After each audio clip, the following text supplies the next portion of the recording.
Hello കൂട്ടുകാരെ, എല്ലാവർക്കും നീച്ചൂസ് വേൾഡിൻ്റെ പുതിയൊരു വീഡിയോയിലേക്ക് സ്വാഗതം. എല്ലാവരും സുഖമായിട്ടിരിക്കുന്നെന്ന് വിശ്വസിക്കുന്നു. ഞങ്ങളിവിടെ സുഖമായിട്ടിരിക്കുകയാണ്. അപ്പോൾ എല്ലാവരും സന്തോഷത്തോടെയും ആരോഗ്യത്തോടെയും ഒക്കെ ഇരിക്കുക കേട്ടോ. ഇന്നത്തെ വീഡിയോയിൽ സംസാരിക്കുന്നത് ഇംപ്ലാന്റേഷൻ ബ്ലീഡിങ്ങും പീരിയഡ്സ് ബ്ലീഡിങ്ങും തിരിച്ചറിയാൻ സഹായിക്കുന്ന കുറച്ച് ടിപ്സിനെ പറ്റിയിട്ടാണ്. ഒരുപാട് പേര് ക്യൂരിയസ് ആയിട്ട് കാത്തിരിക്കുന്ന ഒരു ടോപ്പിക്കാണ് ഇംപ്ലാന്റേഷൻ ബ്ലീഡിങ്ങും പീരിയഡ്സ് ബ്ലീഡിങ്ങും എങ്ങനെ എളുപ്പത്തിൽ റെക്കഗ്നൈസ് ചെയ്യാം എന്നുള്ള ഒരു കാര്യത്തെ പറ്റിയിട്ട്. കാരണം നമുക്ക് ആ ഒരു പീരിയഡ്സ് ആവുന്നതിന് മുൻപ് തന്നെ പലർക്കും സ്പോട്ടിംഗ് ഒക്കെ ഉണ്ടാവുമ്പോഴേക്കും ചിലർ വിചാരിക്കാറുണ്ട് പീരിയഡ്സിന്റെ ആണ്, അല്ലെങ്കിൽ ചിലർ കൺഫ്യൂസ്ഡ് ആവാറുണ്ട് ഇംപ്ലാന്റേഷൻ്റെ ആണെന്ന്. പക്ഷേ കുറച്ച് കഴിയുമ്പോൾ തന്നെ പീരിയഡ്സ് ആവുകയും ചെയ്യും. അപ്പോൾ നമുക്കിത് എളുപ്പത്തിൽ എങ്ങനെ റെക്കഗ്നൈസ് ചെയ്യാമെന്ന് നമുക്ക് നോക്കാം കേട്ടോ. വീഡിയോ നമുക്ക് സ്റ്റാർട്ട് ചെയ്യാം. ആദ്യത്തെ എന്ന് പറയുന്നത് ഞാനിതിൽ സംസാരിക്കുന്നത് ഇംപ്ലാന്റേഷൻ ബ്ലീഡിംഗ് നമുക്ക് ഉണ്ടാകാൻ സാധ്യതയുള്ള ദിവസങ്ങളും പീരിയഡ്സ് ബ്ലീഡിംഗ് നമുക്ക് ഉണ്ടാകാൻ സാധ്യതയുള്ള ദിവസങ്ങളും. അതിൽ നിന്ന് തന്നെ നമുക്ക് തുടങ്ങാം. ഇംപ്ലാന്റേഷൻ എന്ന് പറയുന്നത് നമ്മുടെ ഓവുലേഷൻ കഴിഞ്ഞിട്ട്, അതായത് നമ്മുടെ ഏതെങ്കിലും ഒരു അണ്ടാശയത്തിൽ നിന്ന് മൂപ്പെത്തിയിട്ടുള്ള ഒരു അണ്ടം പുറത്തേക്ക് വന്നിട്ട് ആ ദിവസത്തിന് ശേഷം ഒരു 6 മുതൽ 12 ദിവസത്തിനകത്താണ് നമുക്ക് ഇംപ്ലാന്റേഷൻ നടക്കാനായിട്ട് സാധ്യതയുള്ളത്. 6 മുതൽ 12 ദിവസത്തിനകത്ത് ഇംപ്ലാന്റേഷൻ നടക്കും എന്നുണ്ടെങ്കിലും ഏറ്റവും കൂടുതൽ ചാൻസ് ഉള്ളത് നമ്മുടെ 9ാമത്തെ ദിവസവും അല്ലെങ്കിൽ 10ാമത്തെ ദിവസം, ആ ഒരു സമയത്തായിരിക്കും ഏറ്റവും കൂടുതൽ ഇംപ്ലാന്റേഷൻ നടക്കാനായിട്ട് സാധ്യതയുള്ളത്. ഈ സമയത്തായിരിക്കും നമുക്ക് ഏറ്റവും കൂടുതൽ ഇംപ്ലാന്റേഷൻ ബ്ലീഡിംഗ് ഉണ്ടാകാനായിട്ട് സാധ്യതയുണ്ടാവുന്നത്.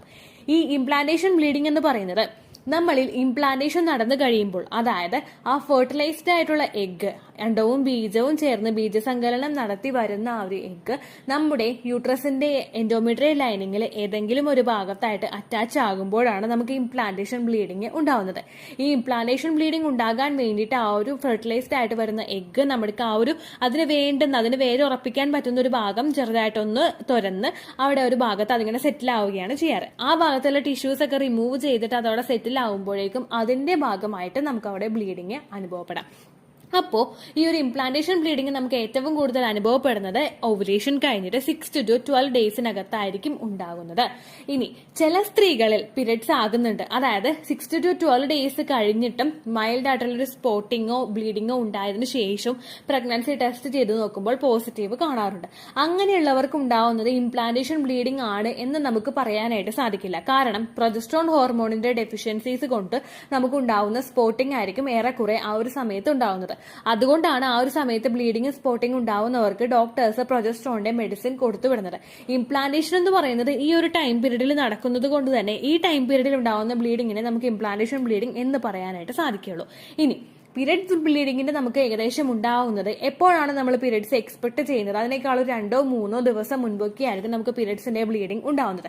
ഇതിനെ നമുക്ക് പ്രിമെൻസ്ട്രൽ ബ്ലീഡിംഗ് എന്നാണ് സൂചിപ്പിക്കാനായിട്ട് സാധിക്കുന്നത്. അതായത് പീരിയഡ്സ് ആവുന്നതിന് മുൻപ് നമുക്ക് ഉണ്ടാവുന്ന ബ്ലീഡിംഗ്, അതാണ് പ്രിമെൻസ്ട്രൽ ബ്ലീഡിംഗ്. ഈ പ്രിമെൻസ്ട്രൽ ബ്ലീഡിംഗ് നമുക്ക് ഉണ്ടായി കഴിഞ്ഞാൽ ചിലപ്പോൾ ചില സ്ത്രീകളിൽ ആ ഒരു ബ്ലീഡിംഗ് 2 ദിവസമൊക്കെ കഴിഞ്ഞിട്ടൊന്ന് സ്റ്റോപ്പ് ആവും. അതിനുശേഷം ഒരു 2 ദിവസം കഴിയുമ്പോൾ നമുക്ക് നോർമലി പീരിയഡ്സ് പോലെ ബ്ലീഡിംഗ് തുടങ്ങും. ചിലർക്കെന്ന് പറയുന്നത് ആ ബ്ലീഡിംഗ് 2 ദിവസം ഉണ്ടായിട്ട് 3ാമത്തെ ദിവസം ഒരു ബ്രേക്ക് വരാതെ 3ാമത്തെ ദിവസം കണ്ടിന്യൂസ് ആയിട്ട് ബ്ലീഡിംഗ് വരികയും ചെയ്യും. അപ്പൊ അങ്ങനെ ഒരു ക്ലാസിഫിക്കേഷൻ നിങ്ങൾക്ക് എളുപ്പത്തിൽ ഫൈൻഡ് ഔട്ട് ചെയ്യാനായിട്ട് സാധിക്കുന്നുണ്ടെങ്കിൽ ഇംപ്ലാന്റേഷൻ ബ്ലീഡിംഗും പീരിയഡ്സ് ബ്ലീഡിംഗും നിങ്ങൾക്ക് റെക്കഗ്നൈസ് ചെയ്യാനായിട്ട് സാധിക്കും. അടുത്തതെന്ന് പറയുന്നത് ഇതിന്റെ കളറാണ്. ഇംപ്ലാന്റേഷൻ ബ്ലീഡിംഗ് നമുക്ക് ഉണ്ടാകുന്നത് പിങ്ക് കളറിലോ അല്ലെങ്കിൽ ലൈറ്റ് ആയിട്ടുള്ള ബ്രൗൺ കളറിലോ ആയിരിക്കും. അതിനുശേഷം ഇത് നമുക്ക് നോർമലി പീരിയഡ്സിന്റെ ബ്ലീഡിംഗ് പോകുന്നത് പോലെ റെഡിലോട്ട് ട്രാൻസ്ഫോർമേഷൻ അവിടെ ഉണ്ടാവില്ല. എന്നാൽ പീരിയഡ്സിന്റെ ബ്ലീഡിംഗ് നമുക്ക് ഉണ്ടാകുന്നത് റെഡ് കളറിൽ തുടങ്ങി ബ്രൈറ്റ് റെഡ് കളറിലോട്ട് അത് മാറും. അല്ലേ, നിങ്ങൾ പീരിയഡ്സിന്റെ ബ്ലീഡിംഗ് ശ്രദ്ധിച്ചു കഴിഞ്ഞാൽ മനസ്സിലാകും. റെഡ് കളറിലായിരിക്കും നമുക്ക് ആദ്യമൊക്കെ ബ്ലീഡിംഗ് വരുന്നത്, പിന്നെ അത് ബ്രൈറ്റ് റെഡിലോട്ട് പോകും, അതായത് കുറെ കൂടി കട്ടിയായിട്ടുള്ള റെഡിലോട്ട് പോകും. പക്ഷെ ഇവിടെ എന്ന് പറയുന്നത് പിങ്ക് കളറിലും അതുപോലെ ലൈറ്റ് ആയിട്ടുള്ള ഒരു ബ്രൗൺ കളറിലും ആയിരിക്കും നമുക്ക് ബ്ലീഡിംഗ് ഉണ്ടാവുന്നത് കേട്ടോ. ചിലപ്പോൾ ചില സ്പോട്ടിംഗ് ആയിരിക്കും, ചിലപ്പോൾ അത് ബ്ലീഡിംഗ് ആയിരിക്കും. ഇതിന് അടുത്തതെന്ന് പറയുന്നത് വേദനയാണ്. വേദന എന്ന് പറയുന്നത് നമുക്ക് ഇംപ്ലാന്റേഷൻ ബ്ലീഡിംഗ് ചിലപ്പോൾ മൈൽഡ് ആയിട്ടുള്ള ഒരു ക്രാംസ് ഉണ്ടാകാം, ചിലപ്പോൾ ഉണ്ടാകാതിരിക്കാം. ഇത് ചിലപ്പോൾ ഇംപ്ലാന്റേഷൻ ക്രാംസും ആയിരിക്കും. അതായത് ഇംപ്ലാന്റേഷൻ നടന്നിട്ട് ആ ഫെർട്ടിലൈസ്ഡ് ആയിട്ടുള്ള എഗ്ഗ് അവിടെ റൂട്ട് ഉറപ്പിക്കുന്നതിന്റെ ഭാഗമായിട്ട് അവിടെ ജസ്റ്റ് ഇങ്ങനെ സ്ട്രെച്ചിങ് ഉണ്ടാവുമല്ലോ, ആ സ്ട്രെച്ചിങ്ങിന്റെ ഭാഗമായിട്ട് നമുക്ക് ഉണ്ടാകുന്ന ക്രാംസ് ആയിരിക്കും ചിലപ്പോൾ ഇംപ്ലാന്റേഷൻ ക്രാംസ് ആയിട്ട് നമുക്ക് ആ ഒരു സമയത്ത് അനുഭവപ്പെടുന്നത്. ഈ ക്രാംസ് നമുക്ക് ഉണ്ടാവാതെ ഇരിക്കാം. ചിലവർ ഈ വേദന വരുമ്പോഴേക്കും അത് റെക്കഗ്നൈസ് ചെയ്യാൻ പാകത്തിനുള്ള ഒരു സിറ്റുവേഷനിലായിരിക്കില്ല. ചിലപ്പോൾ വീട്ടുജോലികളോ അല്ലെങ്കിൽ ഓഫീസിലെ ജോലികളോ അല്ലെങ്കിൽ ചിലപ്പോൾ ഉറങ്ങുകയോ അങ്ങനെ എന്തെങ്കിലുമൊക്കെ ചെയ്യുന്ന സമയത്ത് നമുക്ക് ഇത്തരത്തിലുള്ള വേദനകൾ അനുഭവപ്പെടാം കേട്ടോ.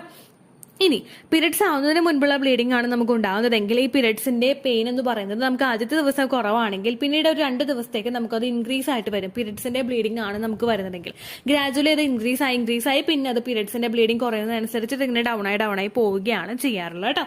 അപ്പൊ അങ്ങനെ നിങ്ങൾക്ക് ഇത് എളുപ്പത്തിൽ റെക്കഗ്നൈസ് ചെയ്യാനായിട്ട് സാധിക്കും. അടുത്തൊരു ക്ലാസിഫിക്കേഷൻ എന്ന് പറയുന്നത് ഇതിലുണ്ടാവുന്ന ക്വാണ്ടിറ്റിയാണ്, ബ്ലഡ് പോകുന്നതിന്റെ അളവ്. ഈ നമുക്ക് ഇംപ്ലാന്റേഷൻ ബ്ലീഡിംഗ് ആണ് ഉണ്ടാകുന്നതെങ്കിൽ മാക്സിമം നമുക്ക് 2 ദിവസം ബ്ലീഡിംഗ് ഉണ്ടാകും. പക്ഷേ ചിലപ്പോൾ അത് കണ്ടിന്യൂസ് ആയിരിക്കും, ചിലപ്പോൾ അത് കണ്ടിന്യൂസ് ആയിരിക്കില്ല. പിന്നെ പോകുന്ന ബ്ലീഡിങ്ങിന്റെ അളവ് എന്ന് പറയുന്നത് വളരെ കുറച്ചായിരിക്കും. ചില നേരം ഉണ്ടാകും, ചില നേരം ഉണ്ടാവില്ല. അങ്ങനെയായിരിക്കും നമുക്ക് ബ്ലീഡിങ് ഇംപ്ലാന്റേഷൻ സമയത്ത് അനുഭവപ്പെടുന്നത്. ഇനി പീരിയഡ്സിന്റെ ബ്ലീഡിംഗ് ആണ് നമുക്ക് ഉണ്ടാവുന്നതെങ്കിലോ, ആദ്യത്തെ ദിവസം നമുക്ക് ഫ്ലോ പോകുന്നതിന്റെ അളവ് വളരെ കുറവായിരിക്കും. പിന്നെ അത് ഗ്രാജുവലി അങ്ങോട്ട് ഇൻക്രീസ് ആകും. ചിലർക്കെന്ന് പറയുന്നത് ആദ്യത്തെ ദിവസം ഫ്ലോ നല്ലതുപോലെ ഉണ്ടാകും, പിന്നെ അത് കുറയും. ചിലർക്ക് ആദ്യത്തെ ദിവസം ഫ്ലോ ഉണ്ടാവില്ല, പിന്നെ അത് കൂടും. അങ്ങനെയായിരിക്കും ഉണ്ടാവുന്നത് കേട്ടോ. അപ്പോൾ പീരിയഡ്സിന്റെ ആണെങ്കിൽ നമുക്ക് ഒരു 2ാമത്തെ ദിവസമൊക്കെ കഴിയുമ്പോൾ വ്യക്തമായിട്ട് അറിയാനായിട്ട് സാധിക്കും. ഈ പോകുന്ന ബ്ലഡിന്റെ അളവ് കൂടുന്നുണ്ടെങ്കിൽ നമുക്കത് വ്യക്തമായിട്ട് അറിയാനായിട്ട് സാധിക്കും കേട്ടോ. അടുത്തൊരു ക്ലാസിഫിക്കേഷൻ എന്ന് പറയുന്നത് സിംറ്റംസ് ആണ്. ഇംപ്ലാന്റേഷൻ ബ്ലീഡിംഗ് നമുക്ക് ഉണ്ടാകുമ്പോഴേക്കും പലർക്കും അതിനെ ചുറ്റിപ്പറ്റി, ഇംപ്ലാന്റേഷൻ ബ്ലീഡിംഗ് കഴിഞ്ഞതിന് ശേഷം അതിനെ ചുറ്റിപ്പറ്റി പലർക്കും പ്രഗ്നൻസിയുടേതായിട്ടുള്ള ലക്ഷണങ്ങൾ ഉണ്ടാവാറുണ്ട്. അതായത് വൊമിറ്റ് ചെയ്യാനായിട്ട് തോന്നുക, വൊമിറ്റ് ചെയ്യുക, അല്ലെങ്കിൽ തല കറങ്ങുക, അല്ലെങ്കിൽ മൂഡ് സ്വിങ്സ് ഉണ്ടാവുക, അല്ലെങ്കിൽ അബ്ഡോമൻ ക്രാംസ് ഉണ്ടാവുക, അല്ലെങ്കിൽ ഫ്രീക്വന്റ് യൂറിനേഷൻ ഉണ്ടാവുക. ഇതെല്ലാം ഇംപ്ലാന്റേഷൻ ക്രാംസ് അല്ലെങ്കിൽ ഇംപ്ലാന്റേഷൻ ബ്ലീഡിംഗ് കഴിഞ്ഞിട്ട് പലർക്കും ഉണ്ടാവാറുണ്ട്. ചിലവർക്കൊക്കെ ഈ ഒരു സിംറ്റംസ് ഉണ്ടാവാറില്ല. ചിലപ്പോൾ പ്രഗ്നൻസി ടെസ്റ്റ് ചെയ്ത് നോക്കി പോസിറ്റീവ് ആയതിനു ശേഷം ഒക്കെ ആയിരിക്കും പലർക്കും ഇത്തരത്തിലുള്ള സിംറ്റംസ് സ്റ്റാർട്ട് ചെയ്യുന്നത്. ചിലർക്ക് വിത്ത് സിംറ്റംസ് ഉണ്ടാകാം, ചിലർക്ക് വിത്തൗട്ട് സിംറ്റംസും ഉണ്ടാകാം. അപ്പോൾ അങ്ങനെയും നമുക്ക് ഇംപ്ലാന്റേഷന്റെ സമയത്ത് ഉണ്ടാവാം കേട്ടോ. പീരിയഡ്സിന്റെ ആണ് നിങ്ങൾക്ക് ഉണ്ടാകുന്നതെങ്കിൽ സിംറ്റംസ് ഉണ്ടാവുന്നത് നമുക്ക് ആ ഒരു സമയത്ത്, ബ്ലീഡിങ് പോകുന്ന സമയത്ത് നമുക്ക് സിംറ്റംസ് ഉണ്ടാകും. അതിനുശേഷം ഈ സിംറ്റംസ് നമുക്ക് കുറഞ്ഞു വരികയാണ് ചെയ്യാറ്. അതിനുശേഷം ബ്ലീഡിങ് നല്ലതുപോലെ കുറയുന്നതിനനുസരിച്ചിട്ട് നമുക്ക് സിംറ്റംസ് പോകും. ഈ പ്രിമെൻസ്ട്രൽ സിംറ്റംസ് ആയിട്ട് നമുക്ക് ഇതുപോലെ തന്നെ വോമിറ്റിംഗ് ടെൻഡൻസീസ് ഉണ്ടാകാം, തല കറങ്ങുന്നത് പോലെ ഉണ്ടാകാം, മൂഡ് സ്വിങ്സ് ഉണ്ടാകാം, അബ്ഡോമൻ ക്രാംസും ഉണ്ടാകാം നമുക്ക്. അതിനുശേഷം ഈ നിങ്ങൾക്ക് ബ്ലീഡിങ് വരുന്നുണ്ടെങ്കിൽ ബ്ലീഡിങ് വരുന്ന ദിവസങ്ങളിൽ നമുക്ക് ഈ ഒരു സിംറ്റംസ് ഉണ്ടായതിനു ശേഷം ബ്ലീഡിങ് ഗ്രാജുവലി കുറയുന്നതിനനുസരിച്ച് ഇത്തരത്തിലുള്ള നമുക്ക് സിംറ്റംസ് കുറയുകയാണ് ചെയ്യാറ്. പ്രിമെൻസ്ട്രൽ സിംറ്റംസ് ആണ് നിങ്ങൾക്ക് ഉണ്ടാവുന്നതെങ്കിൽ. ഇനി ഇംപ്ലാന്റേഷൻ സിംറ്റംസ് അല്ലെങ്കിൽ പ്രഗ്നൻസി സിംറ്റംസ് ആണ് നിങ്ങൾക്ക് ഉണ്ടായിട്ടുള്ളതെങ്കിൽ അതൊരു ഫസ്റ്റത്തെ ട്രൈമസ്റ്റർ വരെ നിങ്ങൾക്ക് ആ ലക്ഷണങ്ങൾ ഉണ്ടാകാം. കാരണം പ്രഗ്നൻസിയുടെ ലക്ഷണങ്ങളാണല്ലോ.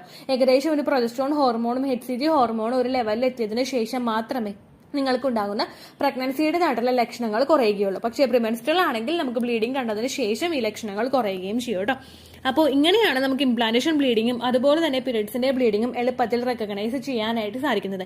ഇങ്ങനെയുള്ള വ്യത്യാസം നിങ്ങൾക്ക് കാണുന്നുണ്ടെങ്കിൽ ഇപ്പോൾ നിങ്ങൾക്ക് ഉണ്ടായിട്ടുള്ളത് ഇംപ്ലാന്റേഷൻ ബ്ലീഡിംഗ് ആണോ അല്ലെങ്കിൽ പീരിയഡ്സിന്റെ ബ്ലീഡിംഗ് ആണോ എന്ന് നിങ്ങൾക്ക് എളുപ്പത്തിൽ കണ്ടുപിടിക്കാനായിട്ട് സാധിക്കുന്നില്ലെങ്കിൽ നിങ്ങൾ കൂടുതലായിട്ട് ചിന്തിച്ചിട്ട് അത് ഇംപ്ലാന്റേഷൻ ആയിരിക്കും അല്ലെങ്കിൽ അത് പീരിയഡ്സിന്റെ ആയിരിക്കും എന്ന് ആലോചിച്ച് ടെൻഷൻ ആകാതെ നിങ്ങളുടെ ബോഡിയെ നിങ്ങൾ കംപ്ലീറ്റ് ആയിട്ട് റിലാക്സ് ചെയ്ത് വെക്കുക. ടെൻഷൻ ആവാതെ ഹാപ്പി ആയിട്ടിരിക്കുക. ഫെർട്ടിലിറ്റി എക്സസൈസുകളൊക്കെ ചെയ്യുക, leg up the wall pose ചെയ്യുക, അതുപോലെ ഹെൽത്തി ആയിട്ടുള്ള ഫ്രൂട്ട്സും വെജിറ്റബിൾസും കഴിക്കുക.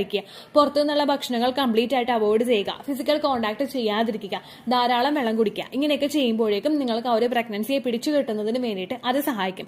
പ്രിമെൻസ്ട്രൽ സിംറ്റംസ് നിങ്ങൾക്ക് ഭയങ്കര വേഴ്സ് ആയിട്ട് ഉണ്ടാവുന്നുണ്ടെങ്കിൽ നിങ്ങളുടെ ലൈഫ് സ്റ്റൈലിൽ ചേഞ്ചസ് കൊണ്ടുവന്ന് നിങ്ങൾ നോക്കുക. ഹെൽത്തി ആയിട്ടുള്ള ഭക്ഷണങ്ങൾ കഴിക്കുക. വെയിറ്റ് ഗെയിൻ ഉണ്ടെങ്കിൽ, വെയിറ്റ് ഒരുപാടുണ്ടെങ്കിൽ അത് ലോസ് ചെയ്യാനായിട്ടുള്ള കാര്യങ്ങൾ നിങ്ങൾ ചെയ്യുക. ഹെൽത്തി ആയിട്ടുള്ള ഫുഡൊക്കെ കഴിക്കുക. അപ്പോൾ നിങ്ങൾക്ക് പ്രിമെൻസ്ട്രൽ സിംറ്റംസ് കുറഞ്ഞു കിട്ടുന്നതായിരിക്കും. അപ്പോൾ ഇത്രയേ ഉള്ളൂ വീഡിയോ. യൂസ്ഫുൾ ആയി കാണുമെന്ന് വിശ്വസിക്കുന്നു. യൂസ്ഫുൾ ആകുന്നുണ്ടെങ്കിൽ ലൈക്ക് ചെയ്യുക. അതുപോലെ തന്നെ ഫ്രണ്ട്സിനൊക്കെ ഷെയർ ചെയ്ത് കൊടുക്കാം കേട്ടോ. അപ്പോൾ അടുത്തൊരു വീഡിയോ ആയിട്ട് നമുക്ക് വീണ്ടും കാണാം. ബൈ.